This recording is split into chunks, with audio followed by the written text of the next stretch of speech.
I wouldn't have had Cena win. I just don't think that's necessary. I think Orton winning is kind of anticlimactic. Like you could have had somebody else could have and should have won the Rumble, right, to get some Bray sort Wyatt. of somebody who hasn't won it before, who maybe needs it more. So I think that could have gone in a different direction.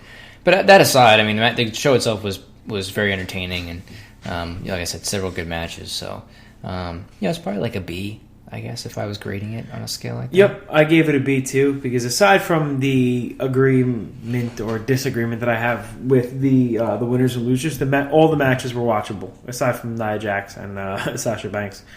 But I could sit down and watch all the matches again and really not have a complaint. So I thought they did, from an in-ring standpoint, with all the talent they have, which isn't surprising because they have a fantastic roster. From an in-ring standpoint, I think they put on a really good show. That did lead us to next night on Monday Night Raw. I don't know if you've stopped me if you heard this before, but the show opened up with Kevin Owens and Chris Jericho. I don't know if you've seen that yet. No, I think that's a new way to open the show. It's a new wrinkle, I guess you could say. So I fast forwarded through most of this, and you want to tell me what the hell happened? What? I mean, of the beginning. Anything important? No, I think it was just Owens kind of thanking. He came out and kind of sarcastically wanted to thank somebody for helping him or continue to retain the title. Oh, yeah, I did see that. Okay. And he, I guess the idea being that you think that he would thank Braun, since basically Braun Strowman was the man who helped him win, but he ended up thanking Jericho. But Strowman came out and then sort of said, hey, by the way, you promised me that you'd give me a title shot if you retained at the Rumble. Owens, talked about how he did not remember that, of course. I kind of forgot too, to be honest with you. Yeah, so it was like a month before, right? So I was surprised that the company even remembered it. And then Braun went to roll the tape, which is hilarious. B-roll. So anyway, is that an insider? That's an insider term. I don't even know. I don't even know how to use it right. So it's. I would probably call it brawl. But Mick Foley in his green plaid suit came out. And, so hilarious. He made the match official for later in the night. So that Strowman was going to get a Universal Championship match against Kevin Owens, which they ended up doing, I think, in the 10 o'clock hour. Did he plug Holy Foley? I don't even know. I mean, there were several commercials. Show sucks. Except for Dan Barry. It's the only good thing about Holy Foley. Yeah. But yeah. Remarkably average. I was just going to say, remarkably average. That's good. Good for him. Yeah. So that's what we saw. The first match was Chris Jericho and Sami Zayn. Very, very surprising. And, there's going back to that Mark Meltzer. He's like how Sami Zayn's in the doghouse and they're making him look like a nerd. Yeah, they kind of are making him look like a nerd, but he also got a 12-minute match against Chris Jericho, the U.S. heavyweight champion, in which he won clean. So I don't know how much of a doghouse you could be in if you're getting 15 minutes and you're winning clean. Yeah, I never really know where that stuff comes from as far as, guys getting heat backstage and how they're portraying him to look. And Sami Zayn has heat. The hell did Sami Zayn do? Yeah, I don't really know how that stuff all comes to. I mean, usually the only time I ever notice guys having heat is when they lose a lot on TV, right? Like guys are going to get jobbed out or they'll get a losing streak gimmick. Like then I figure, okay, somebody must have done something to get in the doghouse. Yeah, like Tyler Breeze should not have left the taping early because he's still paying for it. It's 3 years later. Yeah, so I mean that's poor guy. But it is what it is. I mean, I figured when he was facing Jericho here that he would probably win to set up a title match since this was non-title. Because that's the only way they know how to book a feud anymore for a match. In order to become a champion, you have to first beat the champion in a non-title match. It's a foregone conclusion. I can't tell you the last time a champion was in a match that was a non-title match and won. I can't tell you. Yeah. But good for Zayn. He got the win, and he got the win clean, and he needed it. The guy's been losing more than me. I was going to say Buffalo Sabres, but okay, let's. He's been losing more than the Stallion has lately. That's tough to do. Well, speaking of tough to do, watch Tony Nese's post-match promo. That was pretty tough to do. I don't like them. A lot of the guys from 205 Live are not great on the mic. Is that fair to say? Probably. I mean, T.J. Perkins, Tony Nese, Ali, Kendrick can talk. Neville's gotten a lot better on the mic, but so these guys are obviously they're more athletes in the ring than they are, speakers. So to put a mic in front of them after a match anyway, I think is asking a lot. And shocker, as usual, Tony Nese defeated Mustafa Ali in just under 4 minutes. nothing like building that division. Mustafa Ali did look good in the 35 seconds he got of offense in the match. So that's nice. He has that. You didn't even watch it, did you? Did you watch it? I mean, I think did I you had blink? it on, You missed but it? yeah, it's just I don't. I did see the post-match promo thing with tough, right? Aries and Nice, but usually that stuff never gets guys over when you point out how bland they are, and then the fans are just kind of trained to think, oh yeah, he is kind of bland. Yeah, and that's you're really right. And now next time you're like, wow, he sucks. I mean, nothing like having a heel bury a heel on the mic. That's good booking. I do like Ali's imploding 450 splash, so that's pretty cool. But Nice got the win, and he probably should get the win. I think he might be next up. And we saw a version of this match before, but it was Cesaro and Sheamus with Bayley against Charlotte, Anderson, and Gallows. I don't even know. Cesaro and Sheamus lost the titles last night. Right. And did they get pinned? No. No. Bayley pinned Charlotte. That's what it was. Bayley pinned Charlotte after the Bayley to belly, despite just losing to her the night before. So here we're going to have, I'm sure, a rematch for Fastlane, Bayley and Charlotte, because Bayley just pinned Charlotte, and okay, whatever.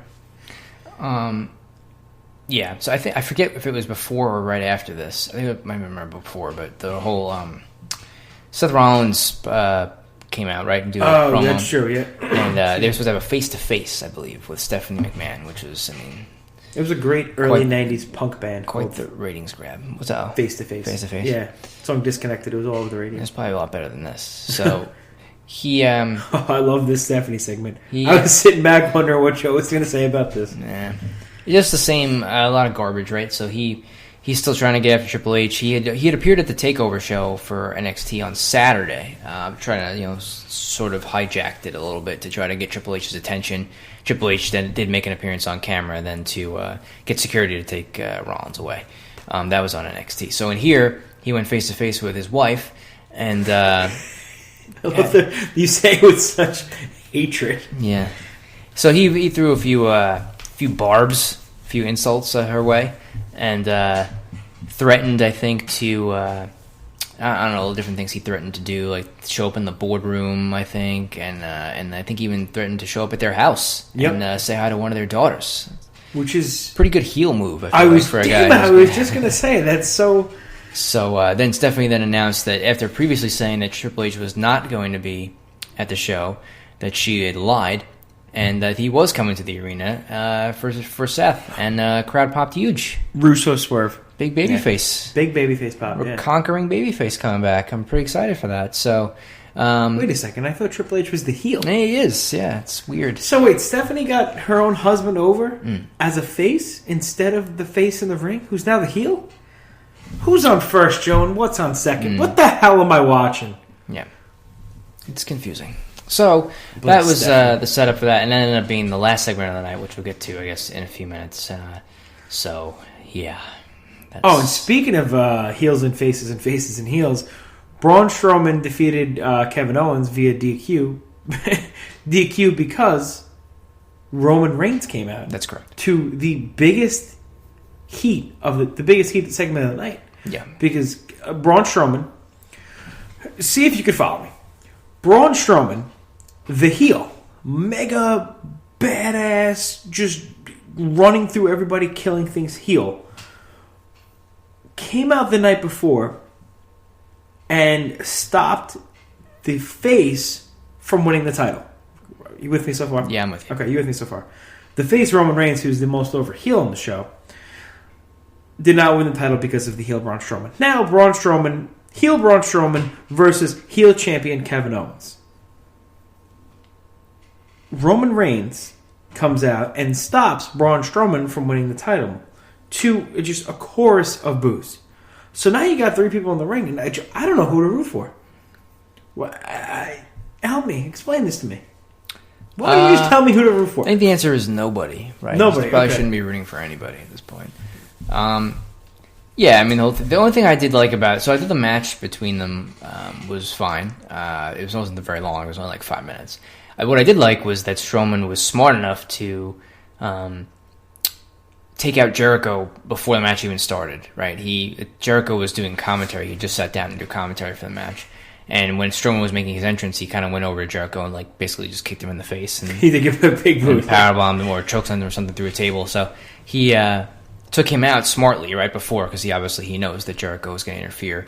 And then, sure enough, obviously, like you said, Roman Reigns ended up interfering and causing a DQ. So it looks like they're going to do Strowman and Reigns at Fastlane. Who's the good guy? I don't know how they booked themselves out of that one without somebody coming out, losing. But, we'll see. Because it seems like Reigns is slated to face Undertaker at WrestleMania. And I don't know what Strowman's doing at WrestleMania, so maybe he's just going to eat a pin there. He's probably going to win the Andre the Giant Battle Royal. Yeah, that would make sense. So that was that. We'll see. That's the current plan for Roman, I think, is he eliminated Undertaker at the Rumble on Sunday. And he seems to be on target for facing the Undertaker at WrestleMania. That'll be fine. Everything's going to be fine. Yep. Nia Jax defeated Sasha Banks after Sasha Banks really, really wanted to go out to the ring, even though doctors told her no. She had a boo-boo on her knee. That's underselling it. I liked a lot of this because I liked what Nia Jax did. It was very, very heelish, very I'm a monster, I'm here to hurt and kill you and maim you kind of thing. She sat her down in like almost a reverse single leg Boston Crab, and she was like literally bending her body backwards. It was cool. It was a good segment. And out comes Bayley, and out comes Bayley to save her best friend Sasha, and then Sasha continues her heel turn, and it was slow burn for the heel turn, but it looks like we're going to be getting Sasha versus Bayley at Mania. That's my prediction. Yeah, I think the idea at this point, at this moment, is that they're going to do a 4-way. With all 4 of the women.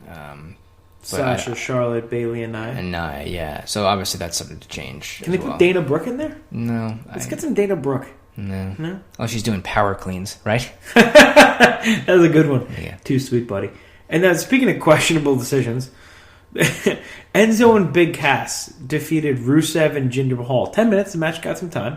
Main event, bro. Main event, I thought it was a pretty decent match. It was a tornado tag match, which means all 4 guys are in the ring at the same time. First of all, I thought when Enzo was saying, when Enzo was cutting a promo on Jinder, he's like, what is that? He's like, what is that thing on your... And I really thought he was going to mention the religious piece on Jinder's head. However, he mentioned the ridiculous...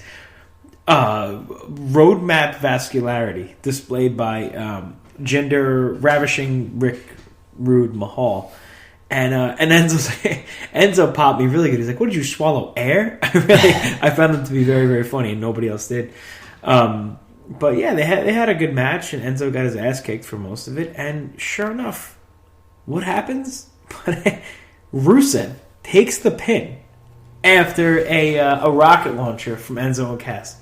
You got Jinder Mahal in a match, and you're making Rusev take the pin? Maybe he's still in the doghouse for that whole get married to Lana thing. Must be. But let me tell you something, Joe. If I had the option to marry Lana or take a pin to Enzo and Big Cass, I'm going to marry Lana. And I'm going to let everybody in the world know it. I'm going to post it on Twitter, Friendster, MySpace, Tinder, Jinder, LinkedIn, any other website I could find. AOL, AIM, it's going to be my away message. It's good. CompuServe, Netscape, Netflix, all that stuff. It's good networking. That's good networking. I'm getting out there. Hashtag Lana and Roman, Rusev, Reigns. I don't know. They're all the same. They're both 2 guys with long curly hair and very oily.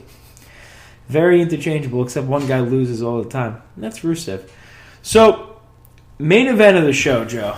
The main event, the main attraction was the face-off between this monster, this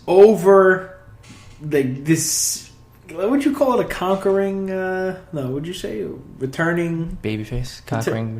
Returning babyface in Triple H, who cut like an awesome promo. I know you're not the biggest Triple H guy. It was a great babyface promo. Yeah, it was, right? It was a phenomenal babyface promo. I mean, got everybody behind him. It was that promo, like, it's almost like the one Austin cut back in the day. Didn't he say when I think it was an Austin promo when he was like, I was trying not to do this anymore. I don't want to be that guy anymore. Rips the jacket off, and like the crowd pops and goes wild. And why are you like he pretty much what Triple H said in this promo was he's trying to be the corporate guy and